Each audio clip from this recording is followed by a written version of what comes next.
السلام علیکم۔ خلیفہ ہارون الرشید اور فرینک بادشاہ شارلیمان کے سفارتی تعلقات۔ یہ واقعہ تاریخ طبری اور Harun al Rashid and the world of 1001 nights نامی کتب میں مفصلاً مذکور ہے۔ خلیفہ ہارون الرشید کی تخت نشینی کے کچھ عرصے بعد جب خلافت عباسیہ اپنے عروج پر تھی اور خلافت عباسیہ کا دور زرعی شروع ہو چکا تھا، اسی زمانے میں یورپ میں فرینکس نامی قوم کے بادشاہ شارلیمان کا عروج تھا۔ شارلیمان موجودہ فرانس، جرمنی اور سوئٹزرلینڈ سمیت مغربی اور وسطی یورپ کے کئی ممالک کا مشترکہ بادشاہ تھا۔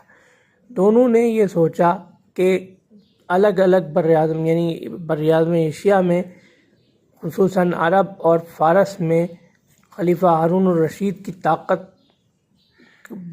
ناقابل شکست تھی، اور اسی طرح یورپ کے اکثر حصے پر شارلیمان کی طاقت ناقابل شکست تھی اور یورپ میں عروج شارلیمان کا بڑھ رہا تھا، جبکہ عرب اور عجم میں خلیفہ ہارون الرشید کا عروج بڑھ رہا تھا۔ خلیفہ ہارون الرشید کی حکومت مستحکم ہو رہی تھی، تو دونوں نے یہ فیصلہ کیا کہ ایک دوسرے کے حکومت کے ساتھ سفارتی تعلقات قائم کیے جائیں، اور اس سلسلے میں تحائف کا تبادلہ ہوا۔ دونوں طرف سے سفارتیں آئیں اور گئیں، تحائف بھیجے گئے، کچھ تحائف شارلیمان نے خلیفہ ہارون الرشید کو ارسال کیے، کچھ تحائف خلیفہ نے شارلیمان کو بھیجے۔ تو خلیفہ ہارون الرشید کی جانب سے دیے گئے تحائف میں ایک ہاتھی قابل ذکر ہے جس کا نام ابو العباس تھا۔